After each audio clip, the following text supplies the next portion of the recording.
निवडणूक अगदी टोकावर आलेली आहे. हे 4-5 दिवस शिल्लक राहिले आणि या चिपळूणच्या नगरपालिकेमध्ये नगराध्यक्षासाठी उमेदवार आहे ही तुम्हाला कल्पना आहे.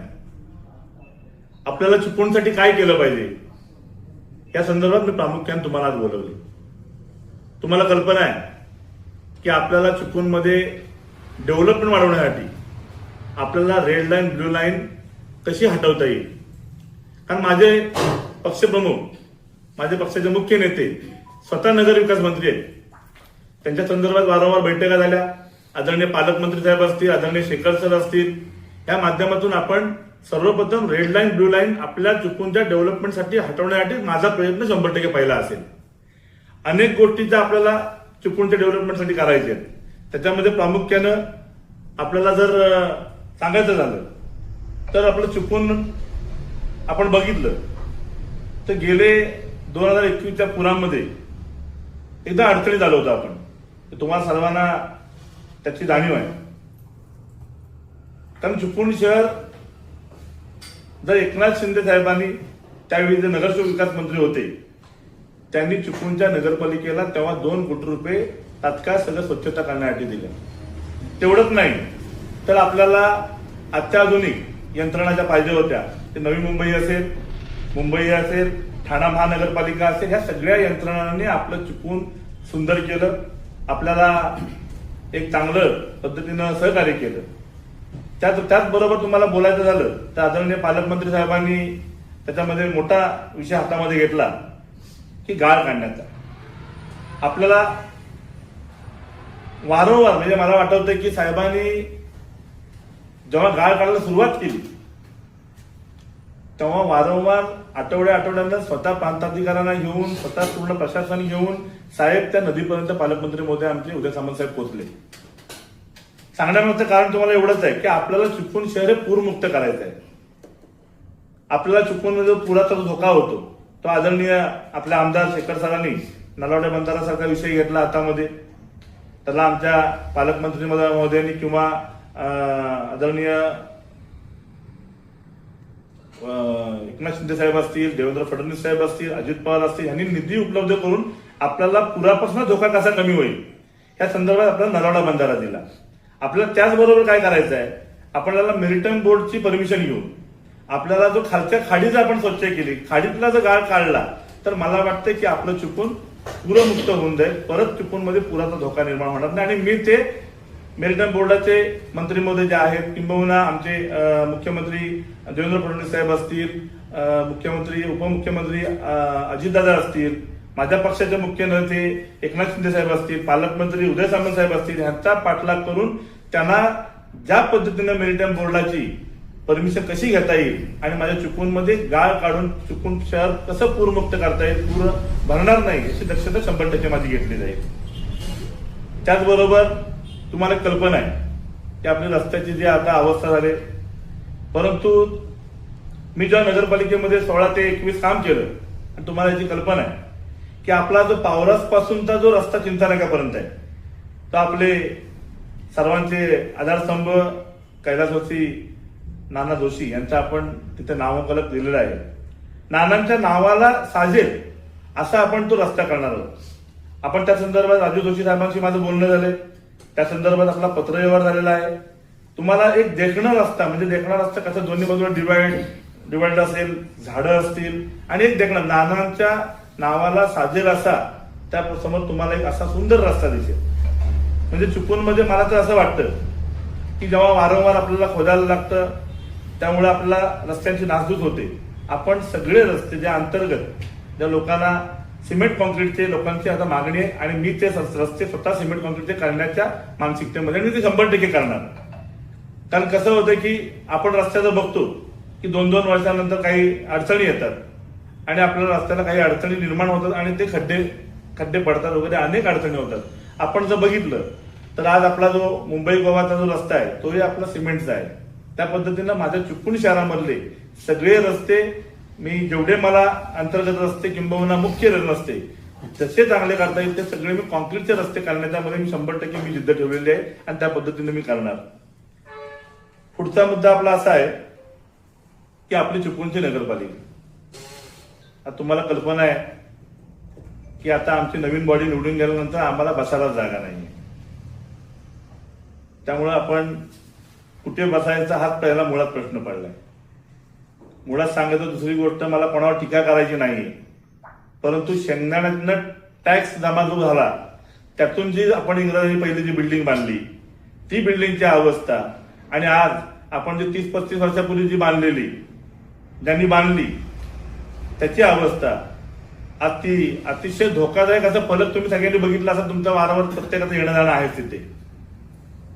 अशा पद्धतीची बिल्डिंग की जी 40 वर्षामध्ये तिला हे होतं, अडचण निर्माण होते, आणि आज जी 80 वर्षापूर्वी जी बिल्डिंग बांधलेली ती अजूनही स्ट्रक्चर ऑडिट चांगलं आहे. त्यामुळे आपल्याला गांभीर्य ओळखलं पाहिजे की आपल्याला कशा प्रकारे काय केलं पाहिजे. मी तुम्हाला एवढाच शब्द देतो, आदरणीय आमच्या आपण आमदार शेखर सरांनी या संदर्भात 30 कोटी रुपयाची नगर विकासकडे अत्याधुनिक बिल्डिंगसाठी मागणी केली. आम्ही शेखर सर आणि आम्ही दोघांनी पाठपुरावा करून त्या माध्यमातून आपल्याला एक अत्याधुनिक बिल्डिंग, म्हणजे माझ्या वयोवृद्ध लोकांना पायऱ्यानं जिन्यांना जायला लागणार नाही, माझा कुठलाही माणूस खाली बसणार नाही, त्याला अत्याधुनिक व्यवस्था असेल, लिफ्टची व्यवस्था असेल, त्याला बसायची व्यवस्था चांगली असेल, अतिशय अत्याधुनिक केली जाईल आणि ती मी 100% करून घेतली जाणार. त्यात परत ती बिल्डिंग अशी असेल, आज आपण बघतो नगरपालिकेचा जो बजेट आहे त्याच्यामध्ये आपल्याला जर लाईट बिल असेल किंवा डिझेल असेल याच्यामध्ये प्रचंड मोठ्या प्रमाणात खर्च होतो. माझी सर्वात पहिली मागणी असेल, माझे पहिलं मी ती नगरपालिका सौर ऊर्जेवर करून घेणार की जी अत्याधुनिक असेल, त्याबरोबर लाईटचा आणि विजेचा, म्हणजे विजेचा आपल्याला जास्त बिल येणार नाही आणि ह्याच्यामध्ये आपण चांगल्या प्रकारे नगरपालिकेचा फायदा करू शकतो. तुम्हाला कल्पना दुसरी आहे की आपण ज्येष्ठ नागरिकांसाठी आज आपला दवाखाना आहेच, परंतु आरोग्य यंत्रणेतून, आरोग्याच्या विभागातून आपण एक जे वयोवृद्ध आपले लोक आहेत, आज वयोवृद्ध लोकांना काय लागतं, तर एक डायबिटीसची गोळी असते, एक प्रेशरच्या गोळ्या असतात. काही लोक खाजगी कामगार असतात त्यामुळे त्यांना पेन्शन नाही, काही कुटुंब मोठं असल्यामुळे काही अडचणी असतात. तर मी आरोग्य विभागातून माझी अशी इच्छा मी पूर्ण करणार आणि जर का मला करता नाही आलं त्याच्यातून तर मी स्वनिधीतून माझ्या ज्येष्ठ नागरिकांसाठी मी माझ्या ते औषध उपचार मी माझ्या स्वनिधीतून पूर्ण करण्याचा प्रयत्न करणार. तर कसं होतंय की त्या काही लोकांना औषधाअभावी अनेक अडचणी येतात आणि तुम्हाला कल्पना आहे माझा आरोग्य हा विषय खूप महत्वाचा विषय मानतो मी, कारण आरोग्यासाठी ज्या ज्या गोष्टी लागतात त्याचा मी करायचा प्रयत्न करतोय, तुम्हाला त्याची कल्पनाच आहे.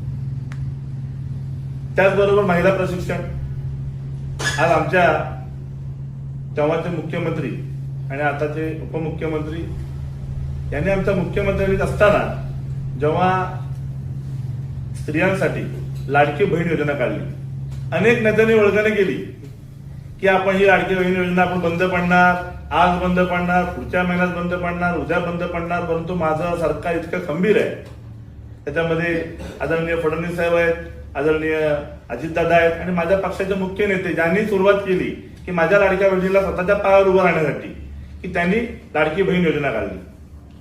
त्याचबरोबर आपल्याला महिलांना प्रशिक्षण द्यायचं आहे, त्याच्यासाठी प्रशिक्षणाची केंद्र उभी करायची आहेत, कारण महिलांना स्वतःच्या पायावर उभं राहण्यासाठी त्यांना स्वतःच्या रोजगार निधी उपलब्ध करून देणं, रोजगार देणं, या संदर्भात पण माझ्या चिपळूण नगरपालिकेच्या माध्यमातून मी त्यांना प्रशिक्षण केंद्र उभं करून देणार. तुम्हाला कल्पना आहे की जसं मला आरोग्यावर काम करायला आवडतं तसंच मला क्रीडा आणि कला ह्या गोष्टीमध्ये तुम्हाला मला सांगायची गरज नाही, तुम्ही नेहमी बघतच असाल. इतक्या वर्ष मी 11-12 वर्ष या सगळ्या क्षेत्रामध्ये मी काम करतोय. कारण मला आज चिपळूण तालुका कबड्डी असोसिएशनचा मी उपाध्यक्ष आहे, जिल्हा कबड्डी असोसिएशनचा उपाध्यक्ष आहे आणि चिपळूण ही माझी कबड्डीची राजधानी आहे. गेली 11 वर्ष मी माझ्या चिपळूण तालुका असोसिएशनला, मी माझ्या खेळाडूंना मी पूर्ण गणवेश देतो. आज क्रीडामध्ये काय असेल, अँड्रॉन स्पर्धा असतील, क्रिकेट स्पर्धा असतील, व्हॉलीबॉल स्पर्धा असतील, फुटबॉल स्पर्धा असतील, तर तारुण्याला काहीतरी आपण पुढचं आयडॉल द्यायला पाहिजे, तारुण्याला काहीतरी पुढे घेतलं पाहिजे. त्या संदर्भात माझं क्रीडा या क्षेत्रावर भरपूर प्रेम आहे आणि त्या पद्धतीने मी करत असतो आणि ह्याची सगळ्यांनी तुम्हाला कल्पना आहे. त्यामुळे मी चिपळूण नगरपालिकेच्या माध्यमातून आज आपलं पवन तलाव आहे, आज आपलं उपताळ लायक आहे, त्या नवीन DPR मध्ये अजून 3-4 चांगली ग्राउंड आहे, मी ती चांगली डेव्हलप करून घेणार आणि माझ्या होणाऱ्या पुढच्या पिढीला, माझ्या पुढच्या खेळाडूला, माझ्या तरुण पिढीला एक सुंदर प्रकारचं मी ग्राउंड उभं करून देणार असं मी माणूस त्या पद्धतीने ठेवलेला आहे. उरला विषय आपल्या तर घराघरामध्ये गॅस येता आपण घेतो आणतो, तो त्रास किंवा किंबहुना एखादी महिला घरी नसेल तर आपल्याला अनेक अडचणी येतात. तर माझा प्रामुख्याने आपण मागच्या ठरावामध्ये आम्ही एक गॅस लाईनचं काम चालूच केलेलं आहे. परंतु जे 1500 रुपयाचा जो गॅस लाईन जो माझ्या महिला बहिणीला जो त्रास होतोय, तो आज आपण गॅस लाईन चालू केली तर ते त्यांना 300 रुपयामध्ये त्यांचा आटपणार आहे. त्यांच्या खर्चामध्ये प्रचंड कमी होणार आहे. कारण 1500 रुपये आज आपण सिलेंडरचा गॅस घेतो, विकत घेतो. आज गॅस लाईन गेली तर प्रत्येकाला आपण किती गॅस वापरला त्या संदर्भात तेवढंच बिल त्यांना येणार आणि माझ्या महिला भगिनींचं त्याच्यामध्ये 100% त्यांच्या खर्चामध्ये बचत होईल.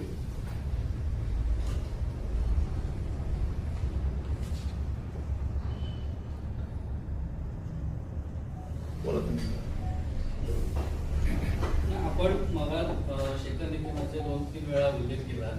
मात्र आता जी युती झाली त्या युतीमध्ये राष्ट्रवादीला वगळलं गेलं. शेखर सरांचं आता नेमकं काय पाठिंबा आहे किंवा शेखर सरांची भूमिका काय आहे? 100% पाठिंबा आहे. आणि त्याला जे अनुषंगाने प्रश्न असा आहे की ती तुमची माहिती जी आहे ती नगराध्यक्ष पदासाठीच आहे का? इतर ऐका ना, शेखर सरांचं माझं सकाळी बोलणं झालं. सर म्हटले मी ट्रॅफिकमध्ये आहे, माणगावमध्ये आहे, मी चिपळूणला येतोय. सर म्हटले माझी एक मिटिंग झाली की आपण भेटूया, कारण आमच्यामध्ये असं काही प्रॉब्लेम नाही. ह्याला एक जोडून काल युतीचा मेळावा झाला. उदय सामंत यांनी तुम्हाला स्पष्ट सांगितलं की बाबा राष्ट्रवादीला उमेदवार दिलेला नाही, कमीत कमी तुम्ही सरांना जाऊन भेटा. याचा अर्थ तुम्हाला त्यांनी सांगावं लागलं का? नाही असं काही नाही. काल सरांशी माझं 1 to 1 रोज बोलणं होतं. त्यामुळे सरांचं माझं सकाळी बोलणं झालं. सरांनी स्वतःहून सांगितलं मला की मी मुंबईवरून चिपळूणला येतोय, माणगावला मीटिंग आटपली की आम्ही भेटतोय. असं आमचं काहीच नाही. नगरपालिकेच्या सगळ्या विषयामध्ये तुम्ही प्रत्येक गोष्टी शहराच्या विकासात आमदार शेखर निकम यांचं नाव घेतलं. आताच्या निवडणुकीत म्हणजे त्यांचं शहरात योगदान असतं, आताच्या निवडणुकीत ते तुमच्याकडून नाहीये, त्याची उणीव भासते की कसं काय? कारण आधी असा विषयच नाही, आम्ही एकत्रच होतो. नाही पण साहेब आतापर्यंत महायुती संदर्भात सरांकडून जागा मिळत नाही किंवा मिलिंद सकपाळ बोलायचं, मिलिंद कापडी बोलायचं काय असेल, महायुतीतर्फे जी महायुती विस्कटली किंवा नगरसेवक पदांसाठी त्या संदर्भात आपल्याकडून म्हणून तुम्हाला काही आलं नाही की जरा क्लिअर काय कुठे झालं नाही. आमची महायुतीच आहे, आमचे कुठेही संबंध बिघडलेले नाहीत, आमचं सगळी व्यवस्थित सगळं चालू आहे. आमदार शेखर निकम आणि त्यांच्या कार्यकर्त्यांचं असं म्हणणं आहे की महायुतीची जेव्हापासून चर्चा सुरू झाली, नगरपालिकेचा नगराध्यक्ष पदाचा उमेदवार महायुतीने जेव्हा द्यायचा होता त्याच्या सुरुवातीच्या मीटिंगपासून एकदाही पालकमंत्र्यांनी आमदार शेखर निकमना चर्चेसाठी बोलवलेलं नाही, किंवा जेव्हा बोलवलं तेव्हा त्यांचा उमेदवाराला थांबवा आणि आमच्या उमेदवाराला संधी द्या एवढं बोलणं झालं. आणि त्याच्यानंतर महायुतीमध्ये आमदार शेखर निकम यांचा गट प्रचारात पण दिसत नाही आणि चर्चेत पण दिसत नाही. हे विषय असा आहे, शिवसेनेकडे एक फार मोठी पद्धत आहे. तो उमेदवार असतो तो त्या निवडणुकीच्या प्रक्रियेमधल्या कोर कमिटीमध्ये नसतो. या संदर्भात मला काही माहिती नाही. असं कसं म्हणता येईल? सरांचा माझा सकाळी फोन झाला, आम्ही त्या पद्धतीनं तुमचं बोलणं चालू आहे. सरांचा माझा सकाळी 10-11 दरम्यान फोन झाला. ते मला म्हटले आम्ही आलो की साहेब महायुतीच्या प्रचारपत्रकात कुठेही अजितदादा पवार, कुठेही शेखर निकम यांचा कुठे फोटो नाही किंवा कुठे चिन्ह नाही आणि त्यांच्या प्रचारपत्रकात पण नाही.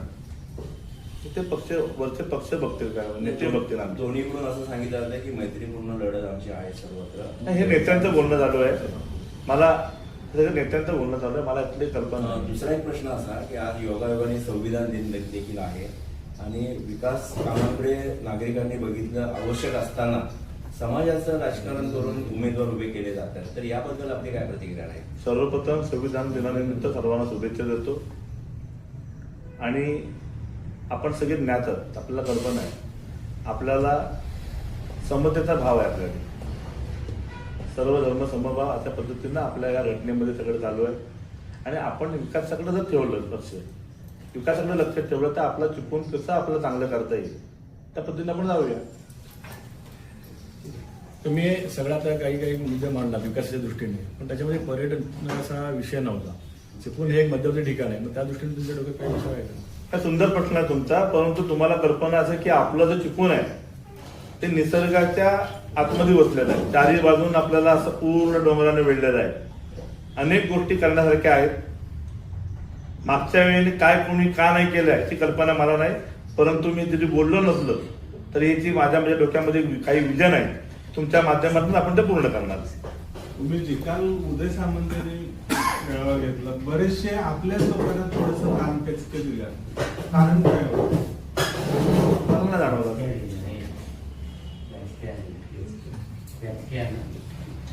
कसं आहे, बंद करू द्या आपला माणूस ऑफिशियल आपल्याला माणूस